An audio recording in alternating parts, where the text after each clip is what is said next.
اور جب ہم نے موسیٰ سے 40 رات کا وعدہ کیا تو تم نے ان کے پیچھے بچڑے کو معبود مقرر کر لیا اور تم ظلم کر رہے تھے. پھر اس کے بعد ہم نے تم کو معاف کر دیا تاکہ تم شکر کرو. اور جب ہم نے موسیٰ کو کتاب اور معجزے عنایت کیے تاکہ تم ہدایت حاصل کرو. اور جب موسیٰ نے اپنی قوم کے لوگوں سے کہا کہ بھائیو، تم نے بچڑے کو معبود ٹھہرانے میں اپنی جانوں پر ظلم کیا ہے، تو اپنے پیدا کرنے والے کے آگے توبہ کرو، پھر اپنوں کو قتل کرو، تمہارے خالق کے نزدیک تمہارے حق میں یہی بہتر ہے. پھر اس نے تمہارا قصور معاف کر دیا.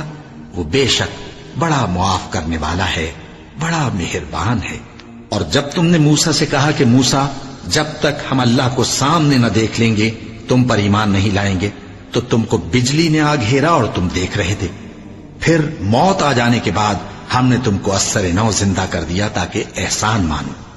اور ہم نے بادل کا تم پر سایہ کیے رکھا اور تمہارے لیے من و سلوہ اتارتے رہے کہ جو پاکیزہ چیزیں ہم نے تم کو عطا فرمائی ہیں ان کو کھاؤ پیو، مگر تمہارے بزرگوں نے ان نعمتوں کی کچھ قدر نہ جانی اور وہ ہمارا کچھ نہیں بگاڑتے تھے بلکہ اپنا ہی نقصان کرتے تھے.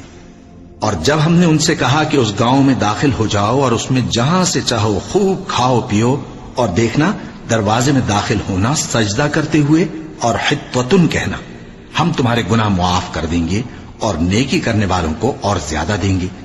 تو جو ظالم تھے انہوں نے اس لفظ کو جس کا ان کو حکم دیا تھا بدل کر اس کی جگہ اور لفظ کہنا شروع کیا. بس ہم نے ان ظالموں پر آسمان سے عذاب نازل کیا کیونکہ نافرمانیاں کیے جاتے تھے. اور جب موسیٰ نے اپنی قوم کے لیے ہم سے پانی مانگا تو ہم نے کہا کہ اپنی لاٹھی پتھر پر مارو. انہوں نے لاٹھی ماری تو اس میں سے 12 چشمے پھوٹ نکلے اور تمام لوگوں نے اپنا اپنا گھاٹ معلوم کر کے پانی پی لیا. ہم نے حکم دیا کہ اللہ کی عطا فرمائی ہوئی روزی کھاؤ اور پیو اور زمین میں فساد نہ کرتے پھرنا.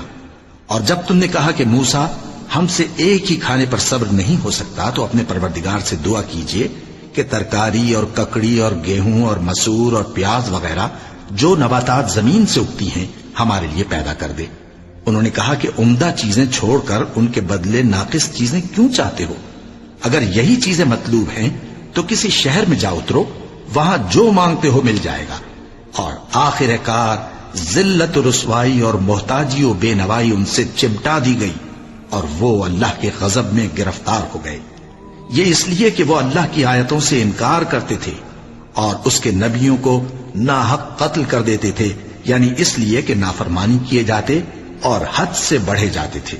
جو لوگ مسلمان ہیں یا یہودی یا عیسائی یا ستارہ پرست، یعنی کوئی شخص کسی قوم و مذہب کا ہو، جو اللہ اور روز قیامت پر ایمان لائے گا اور عمل نیک کرے گا تو ایسے لوگوں کو ان کے اعمال کا صلہ اللہ کے ہاں ملے گا اور قیامت کے دن ان کو نہ کسی طرح کا خوف ہوگا اور نہ وہ غمناک ہوں گے.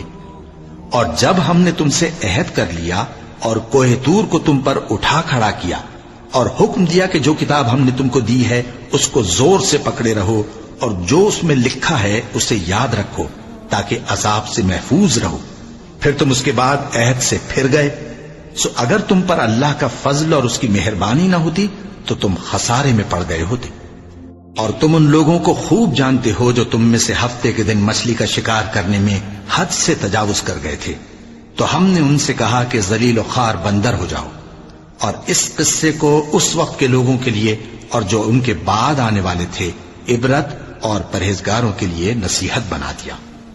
اور جب موسیٰ نے اپنی قوم کے لوگوں سے کہا کہ اللہ تم کو حکم دیتا ہے کہ ایک بیل ذبح کرو، وہ بولے کیا تم ہم سے ہنسی کرتے ہو؟